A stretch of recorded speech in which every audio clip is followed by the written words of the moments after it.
All right. Well, how is everybody today? We're good. We had to take a STAR test, but that's Had to take a STAR test. Today was history. yes. So that's usually the fastest one, right? 76 questions? Wow. It's the worst thing in the world. Hey, it's over now. I know that's the Don't have to worry about it. All right, so we got one more day of testing. Unfortunately, I'm not going to see you guys tomorrow. It's another 1 through 4 afternoon. Friday, how many people will be missing because of an AP exam? Friday. Yeah, probably, again, most people who are not here already. Yes, some of us will be missing. So we'll kind of see, depends on what we'll do Friday, depends on who's here. We'll just go ahead and let you guys decide. Have you guys been practicing? How many people have had the opportunity to look over the released exam that we're about to discuss here? Good. Everybody see the mark scheme online? How are we doing with our answers? Okay, all right. Well, don't forget, Monday is the day we've been working towards, 1 p.m., and then Tuesday morning at 8:15, paper 1 and paper 2. All right, so what problems would you like to talk about?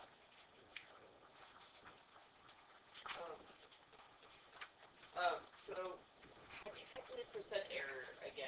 Is it? Okay, percent error, you take the approximated value, you subtract the exact, and then you divide by the exact. The notation, when we first looked at it a while back, it was the absolute value of the approximated minus the exact divided by the exact value. Now that was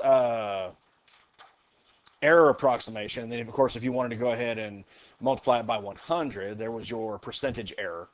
Okay, because until you do that, that's just relative error. And remember, the numerator is what we call, was it the absolute error? I believe we had it broken up into different ideas. Okay, do we want to go ahead and do this one? Sure, we can do any of these problems you like. Okay, let's see here what it says. Each year, the soccer team, Peterson United, plays 25 games at their home stadium. The owner of Peterson United claimed that last year the mean attendance per game at their home stadium was 24,500. Based on the owner's claim, calculate the total attendance for the games at Peterson's United home stadium last year. Well, how would I go ahead and find, say, the mean attendance? Well, don't we already have that? Well, that's what I mean, though, but we're going to go ahead and set that up in order to find the total attendance.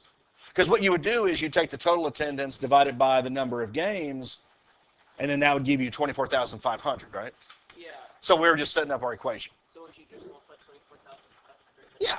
So let's say that X is what we're trying to find here, the total attendance. So X over 25 is equal to 24,500. Okay. And then all you got to do is just multiply by the 25 so that those cancel. Okay. And again, remember, the thing I always encourage you to do is show as much work as possible if work can be shown, because on some of these, like, there's a problem in here with normal distribution. There's really not a whole lot to show because you're doing everything in the calculator. Okay, Hillary? Let me see if I have any more of those.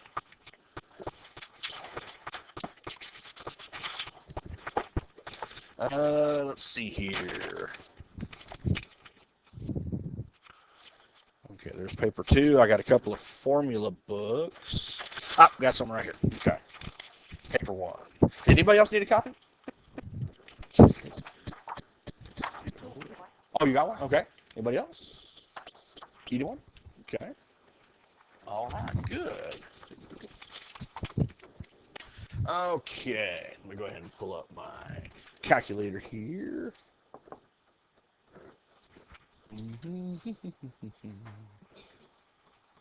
Wait on the technology. Okay, so let's see here. What do we have? 25, not 255, times 24,500.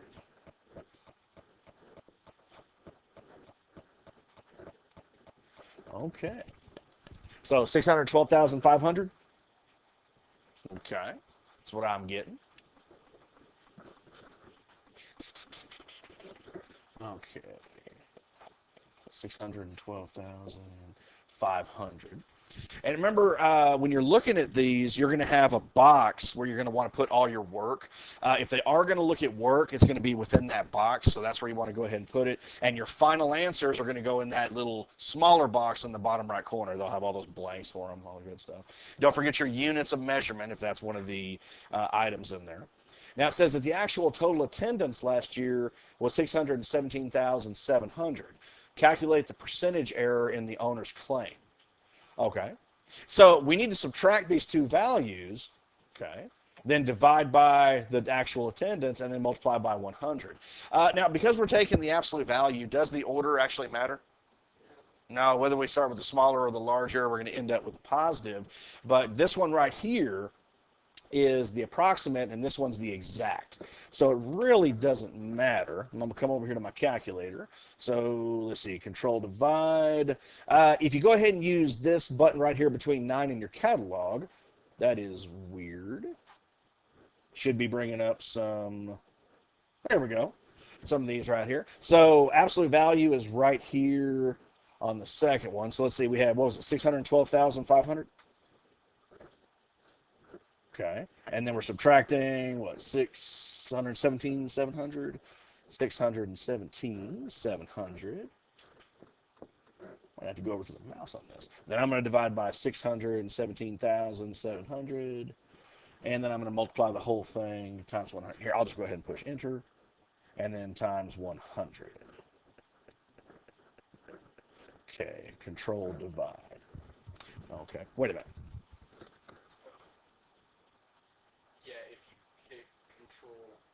Did it? Oh, okay.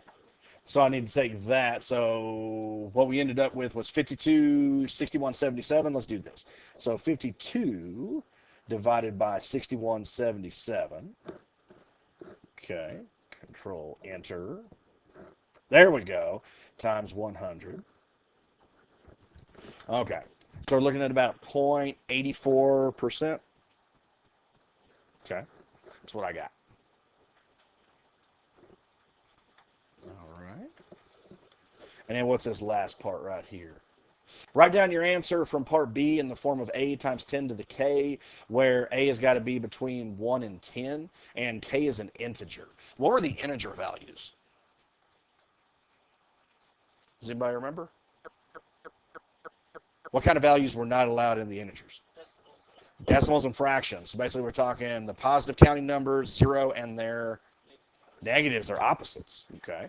So if I ended up with this, okay, I could probably go ahead and say 8.42. Okay. We can go ahead and say that to 3 sig figs, but then times 10 to the what? There you go. So 8.42 times 10 to the negative 1. Remember, if the power is negative, it'll move it left. Positive, it'll move it right. Okay. All right. Eli, is that good? Yes. Okay. Where to now? 6. I already know that one. That is the box and whisker plot, correct? Okay. Let me get this one here. Okay, so let me find number 6. Okay, so it says in a high school, 160 students completed a questionnaire which asked for the number of people they're following on social media website. The results were recorded in the following box and whisker diagram. Okay, so what do we call this right here, the very middle value? It is the median. What do we call these? The quartiles. There we go. Remember, this was Q1. This was Q3. This was Q2. That was the median. Okay, and then we have the lower and the upper boundaries. Okay, so let's see what this one wants us to do. Okay, write down the median. Well, if I'm looking here, okay, now we have 50 between here. Looks like we have 1, 2, 3, 4, 5, 6, 7, 8, 9. There's 10 units between 150 and 200, so that means each one of these is what? 5. So 60, 70, 80. Okay. So I got the median to be 180, the middle value of all the data. Is everybody okay with that? Okay. Then it says the following incomplete table shows the distribution of the responses from these 160 students. So we have these intervals over here, and then we have the number of high school students. What we want to do is complete the table. So what I did, the reason we call these quartiles is because it divides the data up into quarters, right? So between 0 and 100, that should be 25% of the data. Okay. Well, how many students are going to belong to this set? 40. Oh, now ultimately, yes. There's 160, right? So if I go ahead and take 25% of the 160, that's going to give me 40. Okay. But I'm not going to go ahead and put 40 there. I'm going to put 36. Oh, yes. Because remember, between 0 and 100, that's 25%. Does that make sense? Yeah. Okay. Because these two rows have to be 25% of the 160, but we already have 4. And then you'll notice for the other part here, okay, between 200 and 300, it's the exact same thing. It's got to be 25%, but again, I know that has to be 40. So if I've already got 16, 20, 24. There we go. Does that make sense? Yeah. Not better? Okay. All right. So we completed the table. Now this one, a lot of times, I got stuck. This is the actual step on this problem I got stuck on because to me, it just seems so ridiculously easy. It seemed like it was way too easy, and I kept second guessing myself. Write down the mid-interval value for 100 to 150. So that's just 125. Just 125. That's all there is to it. Some of them will be that easy. Don't fall into the trap that I did and start second guessing yourself and thinking there's something that you're missing. Because remember, these problems are going to build on themselves. So it wanted you to do that because it wants you to now find the mean. Okay, calculate an estimate for the mean number of people being followed on the social media website by these 160 students. Well, remember, if your data is broken into class intervals, in order to find the mean, the average, we have to use got to use the midpoint of the intervals. Okay, so like what I would use here is 25 because that's halfway between 0 and 50. But then I'd go ahead and multiply that by the frequency. Okay, so that would be 100. Okay, and then let me just go ahead and do this all the way down.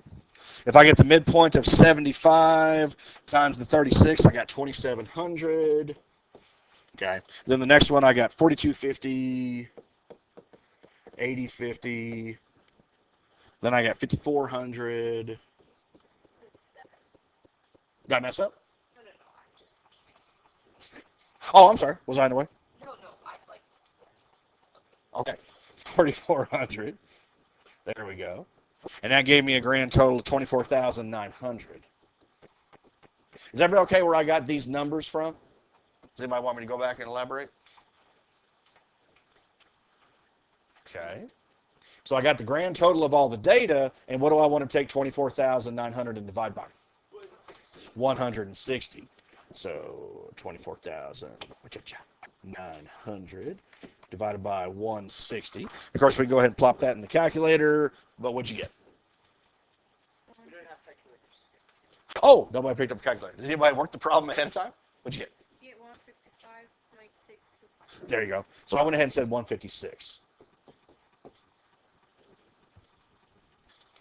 Now, I know you get 155.625, but if you take a look at the mark scheme, I think it's actually acceptable to say 156 or 155.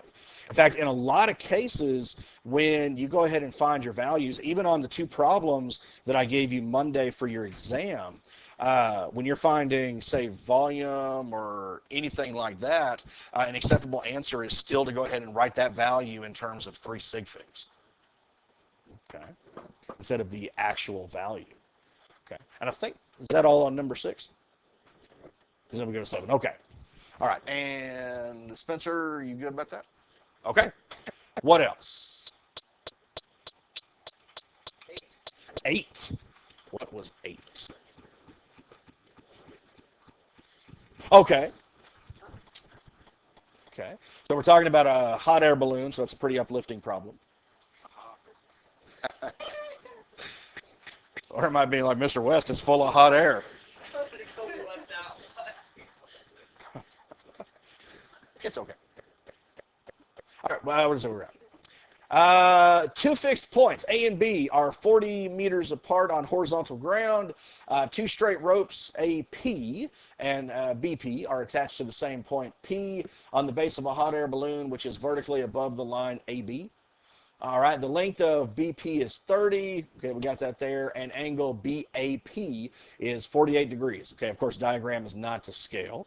So with this visual, on the diagram, draw and label with an X the angle of depression from B to P. Okay. So where am I going to draw this? Yeah, there you go. It's like coming straight from the balloon, right? This one right here. That would be X. Okay. Because if you're looking straight at the horizontal, looking down, that's your angle of depression. Up, angle of elevation. Okay. All right, so that's taken care of. And it says angle APB is acute. I thought it looked pretty good. Sorry. Find the size of angle APB. APB. So I want this one right here. Okay, so is there a certain rule? I don't want to go ahead and say the word law that we can use. Okay, law of sines. Now, how can I use law of sines and not law of cosines this time? Because you have a side angle side. Oh, I guess you could use law of cosines theoretically, couldn't you? Absolutely no. You remember there was one pair you had to have if you were going to use law of sines. You had to have the angle measure and the side length across from it. That's the only way you could use law of sines. And if you didn't have that, then it was going to be a law of cosines problem. So what was the law of sines? Is it cosine of A over sine of A. Okay. All right. So side A over sine of A is equal to side B over the sine of B. Okay. And I think the way we did it in class, you could have, sine of A over side A. But if you're performing the same flip on all the fractions, that actually does not change anything at all. So that's great. That's perfect. Okay. So let's see here. We have sine of 48. Okay. And my variables don't match up. So here, I'll just go ahead and back and change it. La, la, la, la, la. So we have side P over angle P. There we go. So now it matches up more with the diagram. So let's see. Side A is 30 meters over sine of angle A, sine of 48 degrees. And that's going to equal side P, which we know to be 40, over sine of angle P, which we're trying to find. Now, how do we solve our proportion? Cross multiply. Okay. So this is going to be, can I just go ahead and say sine of P equals, or does anybody want me to write out the middle equation? Everybody's okay? All right, so we should be getting that sine of P is going to equal sine of 48 times 40. So 40 sine of 48 degrees over 30. Now, we are going to have to do what? We are going to have to take the inverse. There we go. So I got to take sine inverse of 40 sine of 48 degrees over 30. Okay, so let's see what we got here. Let's get rid of all this. Okay, so trig sine. That's interesting. So control divide. Let's see. I forgot my numbers here. 40 sine of 48. Okay, so dadgummit. Dadgummit. Okay, let's see here. Let me go ahead and go back in here again. Hey, it's not doing it again. So there we go. So control divide. So it was 40 sine of 48. Okay, sine of 48. And then we're dividing that by 30. Okay. All right. So let's say 82.2 degrees. Okay. Come on back over here. So let's say this is 82.2 degrees. All right. And then it says find the size of the angle of the depression from B to P. Okay. Well, how am I going to do that?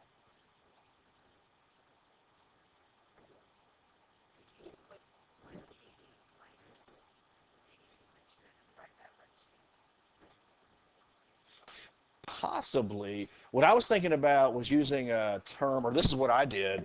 I found this angle right here, angle B. Why does that help me?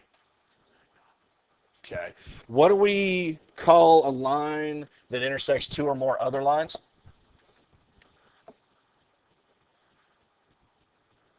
Now, because these lines are parallel, those are going to be congruent. Remember, it starts with a T. Transversal. Does that sound familiar? Okay. That's what I did. And since we already had these two, all we have to do is subtract from 180. So 180 minus, what was the other one? 42? 48. Okay. 48. And then we're going to subtract the previous one. So I got 49, let's say 0.8. So if this is 49.8 degrees, this one has to be 49.8 degrees. And those are alternate interior. Does that sound familiar? Do you guys remember like same side, interior, corresponding, all that good stuff? Okay. All right, I believe that was the last one on that. Gabby, you asked about that one, right? Or who did? Oh, Eli, you asked about that one? Okay. Was that good? Yeah. Okay. Okay. Michelle? Number 9. Which one was 9? Okay, this is the bacteria one. This problem kind of bugged me. It's flies. Come on, I only got a few more days of doing this. In an experiment, a number of fruit flies are placed in a container. The population of fruit flies P increases and can be modeled by this function. 12 times 3 to the 0.498 t power, where t has got to be greater than or equal to 0. Okay? And t is the number of days since the fruit flies were placed in the container. So find the number of fruit flies which were placed in the container. Okay, so you have to think, what's the value of time when this experiment starts? 0. So if I were to take t equals 0 and plug in here, 12 times 3 to the 0.498 times 0, well, what's anything to the 0 power? 1. So 12 times 1, there were initially 12 flies placed in the container. That's my scalar. Okay. And then how many flies are in the container after 6 days? Okay. Well, in that case, I would plug in just 6. Okay. So let's see here. 12. I like to put mine in parentheses. 3 to the power of, what was it, 0.498? 0.498 times 6. Okay. So 319.7. Okay. Would you like me to put 319 or 320? 320? Okay. Okay, so let's say about 320 flies.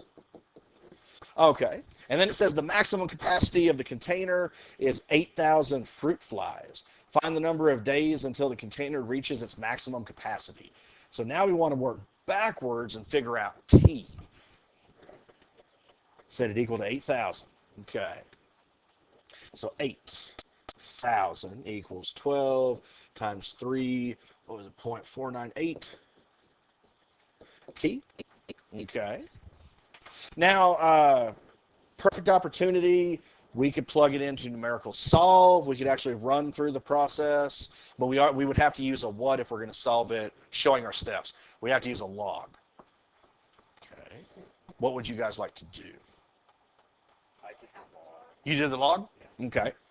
All right. So, okay, cool. So how would I start that process? Okay, so let's go ahead and divide by 12. So what is 8,000 divided by 12?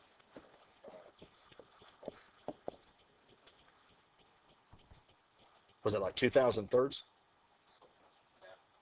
Is that right? You just kept it like that? Okay. And that would be 3 to the 0.498t. Now remember, when you're dealing with an exponential, there are 3 parts to it. 2 parts are really easy. You got yourself the base, you got the power, and do you remember what we call the other portion? That's the argument. Okay, so this right here. That's the argument.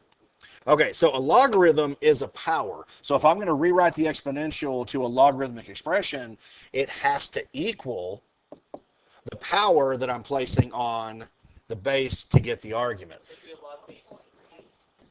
Okay, so no matter what, it has to equal the 0.498t, so it's log base 3 of that ratio. Okay, 8,012. Okay. Now, once we simplify this, we're still going to have to do what? Divide off that 0.498. So let's see here. If I were to say control log, this is base 3. Okay. And then we have control divide, 8,000 divided by 12.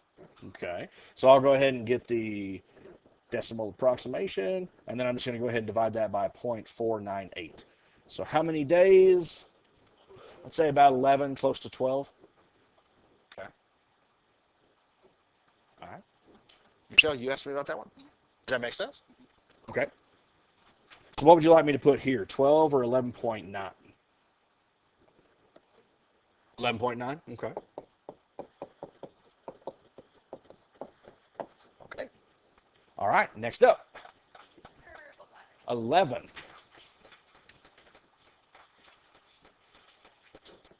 There's 10. 11, okay. The Russian nesting dolls. Okay. We are going to have to, rush in a little bit because of the time. I didn't set that one up. I should have thought about that before I did it. Dang. You don't have to agree. you can be like, no, it's perfect. Okay.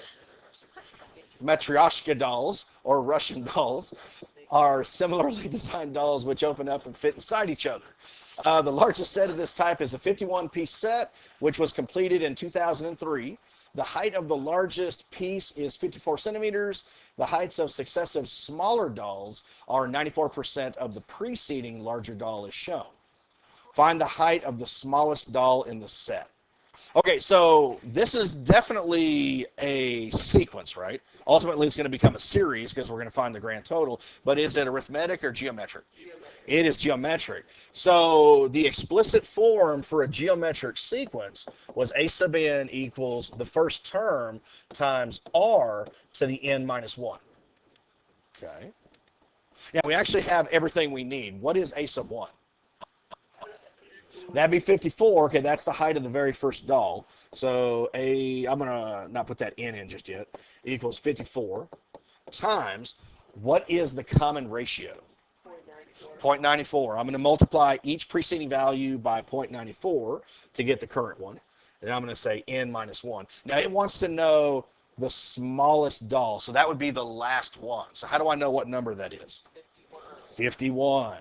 So now I'll go back and replace this. So a sub 51.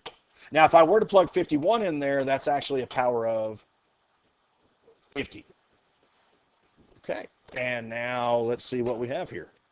54. Let me get rid of all of this. So 54, not 4, 54, parentheses, 0.94 to the power of 50. Okay. So I'm getting that the smallest doll is about 2.45 centimeters. Okay.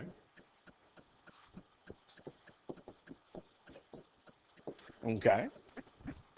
Then it says find the total height of all the 51 dolls were placed on top of each other. Here we go. That's the summation. Now, do we remember the formula? We want to add 51. Equals n over 2. No, that's now, that's arithmetic. Oh. Okay. So I'm glad you remember that, though. But this one, if you think back, this was the one that I went ahead and showed you. There were 2 versions in the notes that we did, and it changed slightly based on if r was greater than 1 or less than 1. But you can actually just forget about all that. If you're adding a specific number of terms in a geometric sequence, the first term times 1 minus r to the n over 1 minus r. It'll work every time.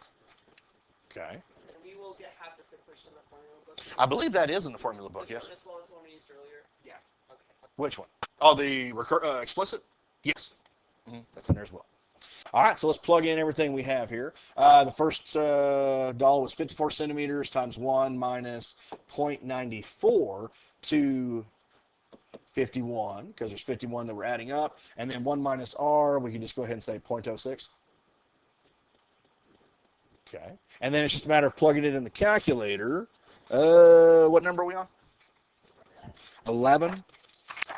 Let's see. I'll just go ahead and see what we got. I got 861.65, so I said 862.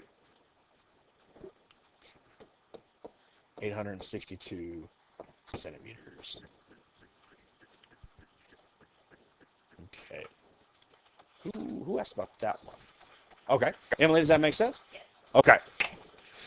All right. Well, it looks like we have less than 2 minutes. How are you guys feeling in the home stretch here?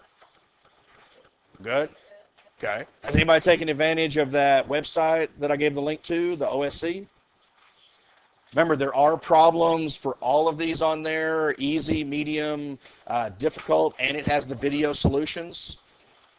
Okay. I'm about to go ahead and create the website for next week. Would you like me to post that link again?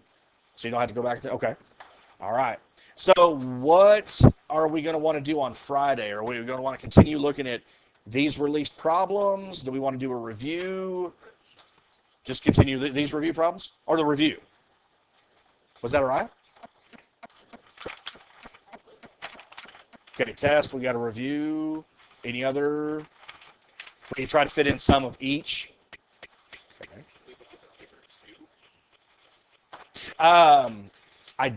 Did I not go ahead and post the entire paper release too? Yeah. Oh, I thought I went ahead and posted that, but I definitely haven't posted the answers yet. Yeah, the review is, not the review, the paper is posted. Yes, okay.